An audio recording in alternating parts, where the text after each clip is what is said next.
Good morning and welcome to the Morning Scoop for Tuesday, August 25th. This is your daily Buckeye fix. I'm Tom Orr. We have spent a lot of time the past couple of weeks talking about the decisions being made surrounding a fall 2020 college football season. However, this unusual fall is also going to have a significant impact on future seasons because the NCAA recruiting calendar is still in a dead period. That means players can't make the official or unofficial visits they would usually be making this time of year. Buckeye Scoop recruiting analyst Bill Greene is my guest this morning. He just wrote up a really interesting look at how those rules could impact Ohio State's chances to land a number of their top remaining targets for the class of 2021. Bill, first of all, let's take a wider look at things. If there are no visits at all between now and National Signing Day, what kind of impact is that going to have on the class of 2021? Well, the one thing that is a positive for Ohio State is the bulk of their class is they are solidly committed. Once you remove Tamisi Adelea from the group, which that was a foregone conclusion in my mind all along. And once that happened, now I think you've got everybody. I think they're really solidly committed. There may be, the Burke kid concerns me being so far away from home and never visited, but he would be down the list for me as someone you really wouldn't want to lose. But other than that, I think this class is so good, so talented, and so together. So from that standpoint, they recruited the bulk of this class early. They locked them up. They loved them up. They got them committed, and they're solidly committed. So that is a net positive right there. Yeah, you got 5, 6 guys left that you want, and there's going to be some challenges there in recruiting those guys. So, but, with the bulk of the class being signed and so many of them being highly rated recruits, what they have right now is an amazing base underneath them. So now you're looking to add to what you have. Definitely going to be some challenges here with these kids, some of them over 2,000 miles away. And, that's where you're going to see Mark Pantoni take the lead. When you look at a position coach, recruiting is a big part of his job, but he also has to coach his dudes. Ryan Day has 20,000 things on his plate, with recruiting being one of them. But then when you look to Mark Pantoni, that's all he does. 24 hours a day, 7 days a week, 365 days a year. He's the best in the business, and Ohio State will look to him to coordinate a strategy, a plan for each individual kid, because you're going to recruit Taiwan Malone differently than you're going to recruit Emeka Egbuka. So Pantoni becomes more key and more clutch to this effort going forward without the visits.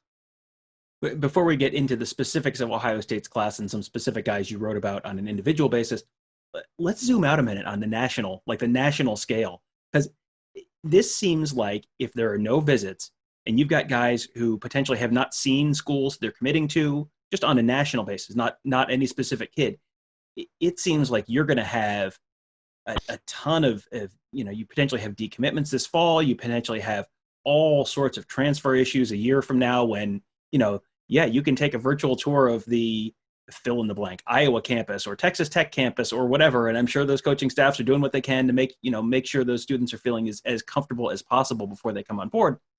But you can get to a place and it cannot be what you think it was. What does this look like? Either is there going to be just total chaos leading up to signing day, or is the total chaos come after signing day when you have a ton of kids transferring in a year? Like what does this look like? With the class of 2021, with students not potentially being able to make all those visits they normally would. I mean, it adds another layer to uncertainty. And then if there is no football until the fall of 2021, these schools are going to be bringing in 40 true freshmen. How does that impact things? That is a mess. So there are so many variables right now. And, the answer nobody wants to hear, but the truth is we don't know. I mean, I'm expecting chaos before the first signing day in December, whether there are visits or not. So we'll see there. And like I say, I think Ohio State, their class is kind of cemented in. So I think they're really, really in good shape there. So no worries there. And, I think the not having a season in the fall, I think was kind of over dramatized. I may have been part of it myself and been guilty. But as I've talked to kids here in the past couple of weeks, it's not that big a deal that Ohio State isn't playing and Alabama, Georgia, and Iowa State are playing. It's just not that big a deal. And I thought it would have been a bigger deal. I was wrong. Yeah, it's going to be interesting to see because I mean, I guess a lot of that was sort of mitigated by the fact that the idea that all of the Big Ten players are going to go get swiped up by the SEC. Well, the SEC teams are all at 85 scholarships, so they don't have Right, room for a right. lot of those guys. So that has certainly mitigated some of those issues at least in the short term. But I mean, it sounds like class of 2021. That's not guys who are committed to Ohio State for 2021 are not necessarily going to go running for the hills just because the Buckeyes are not playing this fall. No, not at all. Not at all. Don't see that at all. Now you had 13 players listed altogether in your piece that you wrote about. Who are guys who are going to be impacted? How are individual players in the class of 2021 potentially going to be impacted by the lack of fall visits? And we are definitely not going to run through all of those. You can find those at BuckeyeScoop.com in the article. It was titled "Bank Blog Playing the No Visit Recruiting Game." But Bill, can you share one uncommitted player who you think the Buckeyes are in good shape with right now, even if they don't ever reopen visits? Yeah, I mean, we almost look at JT Tuimoloau and Emeka Egbuka as a tandem, kind of twins. And, I think with Emeka, I think they're just in tremendous shape with him. And visits or no visits, Tom, this is still a comfort and relationship business. And he is so close with Brian Hartline. Ohio State got in early. They did a great job. Having G. Scott at Ohio State, his dad, very pro Ohio State, being from the same area, I think really helps. And, people made a big deal out of that Sooner Summit coming. And I did check with Ohio State. They were not concerned at all. They thought it was a non-factor. And the kid didn't even go there. But had he gone there, I don't think they would have been worried at all. And I think, like you said, this is a case where the relationship is so strong that I think it's going to win out. And he has been to Ohio State before. With Tuimoloau, that's going to be a little bit more difficult, but I still think Ohio State can win it. But of the guys we wrote about today, I think Emeka Egbuka was the one I feel the strongest about being a Buckeye. Yeah, Emeka not making that trip to the Sooner Summit seemed like that might have been a little bit telling because that was certainly a trip or a school that a lot of people were pushing as potentially being a threat. Well, let me interrupt you, Tom. And Yeah, people really make a big deal of his friendship with Oklahoma commit Caleb Williams, the quarterback. And I'm sure they are friends. The kids don't pick schools because of their buddies. They just don't. This is an individual game. If it's close and you like the staff, the program, the offense, well, then having friends there could maybe be a tipping point. But, if Caleb Williams cannot recruit Brian Hartline, then, it doesn't say much for Brian Hartline. So if a kid cannot recruit your coach, you need to look closely at your coach. So I place no value on the friendship with Caleb Williams. Emeka Egbuka's got to do what's best for him and his future. Still be friends with Caleb Williams. Doesn't necessarily have to go to the same school. yeah, and if we've seen anything out of Brian Hartline in the last few years, it's that he's at least an okay recruiter. He's done all right in that position room the last couple of years. One of the best. Yeah, and one more thing on the Sooner Summit before we move on. Mark Givler had a really interesting piece Sunday night. You can find that at BuckeyeScoop.com with some potential controversy looming around that event, and might be some issues with Oklahoma that was sort of being held in the NCAA gray area, and they were hoping to kind of skirt by. And there were some photos posted on social media that may have indicated that they were not in the correct shade of gray there. So and those photos have since been deleted. Yeah, which is by everybody. Yeah, if you're not sure whether there's something potentially interesting there, the fact that they have all been deleted, yes, is perhaps a little indication there. So yes, so you can find that at BuckeyeScoop.com as well. That was Mark Givler's piece on Sunday.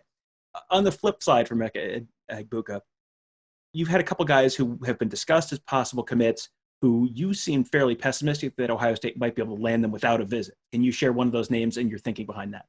Yeah, the offensive line, I mean, it always seems to come down to, something that we really tear into because the position group is so darn important. And, there have been varying results over the years with that group, whether it was Greg Studrawa, Ed Warner, Jim Bowman. We can go back a long way with this O-line recruiting. I know they're chasing Tristan Lee, and I've never, ever had them in the game with him. And I know others do, and they may be right, and I could be wrong. I just have to trust the people that I know best, and I do not have Ohio State in that game at all. And then if you eliminate visits, I definitely don't have them in that game at all. So I think that opens it up for some of the Ohio kids. Guys that I'm really looking forward and seeing either in person or checking their huddle film out as soon as possible. Thomas Remack, Paul Rodriguez, and Terrence Rankle are all committed to other Power Five schools, but I think all three of them would definitely listen to Ohio State. So, if you eliminate Tristan Lee, and I know Ohio State is not eliminating him, but I'm eliminating him. So if they do decide to look inward inside the state, there's three guys that I think fit with the guys they took last year. Okay. Now, do those three guys I mentioned, are they J.C. Latham or Tristan Lee? No, they're not even in that area code. But they're in there with, everybody in that class last year that wasn't Luke Whippler and Paris Johnson. Those three guys are right there with those guys. So, and then you got a development. You hope they hit. And, they're solid 3-star kids that you hope you're right on. Take one of them and develop it. Well, you mentioned those Ohio high school offensive linemen. This week is the start of high school football season in Ohio. I was very jealous of Mark Yivler and Tony Gerdeman, who got to cover a game last Friday, and I'm looking forward to getting out to a game this weekend. Without summer camps, it has been close to a year since we've seen most of these players in person. Who are a couple guys that you're most interested to see in the state of Ohio this fall to see how far they've come since the last time you saw them? Yeah, it's kind of funny because Mark and Mick Walker and Tony and you, we've all been talking, and it's so different this year because in the past, we would lay out the Ohio schedule. How I did it, I would lay out the Ohio schedule in front of me. And if there was a kid that I wanted to see and I saw that he had a big game in week 8, down the line, I would wait and go see that and maybe catch guys on the other team. Sometimes I would wait until the playoffs, knowing that this guy's team was going to make the playoffs. Can't do that now. This thing could, football could be shut down before this call's over with. So, we kind of got to target our high priorities week 1 and go see, top guys right off the bat. And I'm looking forward to going this Friday out to Medina. They have a junior to be quarterback and Drew Aller, who I think is really special. He's a definite, no doubt about it, Power 5 kid. Is he Ohio State good? Man, that's tough because, Ryan Day can go anywhere. So Drew Aller is competing against every quarterback in America in his class. So, good luck to him with that. But I think he's really good. So I can't wait to see him. And then the guy that I referred to as the fourth Bosa, Brennan Vernon, who to me was better as a freshman last year than Jack Sawyer was as a freshman as a D end at Menor. His team's playing against Drew Aller's team. So I'm really looking forward to seeing those two kids. I saw Brennan last year and kind of went over the moon for him. I saw him in his first scrimmage before he ever played a varsity game against Massillon Jackson. And it was like, there's no way this kid's a freshman. There's just no way that he was playing against 8th graders the last time he put pads on. And he was amazing that night. And I saw him twice during the season. And then I saw him in the semifinals of the state playoffs. He went against Pick Central. They're the baddest, best team going. Bad dudes. And they could not go anywhere against him on his side. So with 3 more years of high school to go for that guy, my projection is that he's going to be a 5-star recruit, and he's going to be one of the top recruits in the country. He'll get invited to the Under Armour Bowl, the All-American Bowl, and, all that good stuff. So that's where I'm going this week, assuming they let media in, and, we're going to call tomorrow and just see what the protocols are. And if they'll have us, that's where I'm going to be. Well, wherever we all end up on Friday, it is just going to be real fun to go see some football in person. I'm really looking forward to it, and I'm sure you and everyone else who's going to be out on the road this weekend as well. So, Bill, thank you for joining us. You can find Bill's bank blog on all 13 of those recruiting targets and the impact of the dead period at BuckeyeScoop.com, in addition to all of the other great reporting and insider analysis from our staff. You can also find all of our podcasts by searching Buckeye Scoop on Apple Podcasts, Google Podcasts, SoundCloud, or your podcast platform of choice. While you're there, you can subscribe. Also, leave us a 5-star rating and review. That helps new folks find our shows. We really appreciate that. Thank you guys for listening. Have a great day, and we will talk to you tomorrow.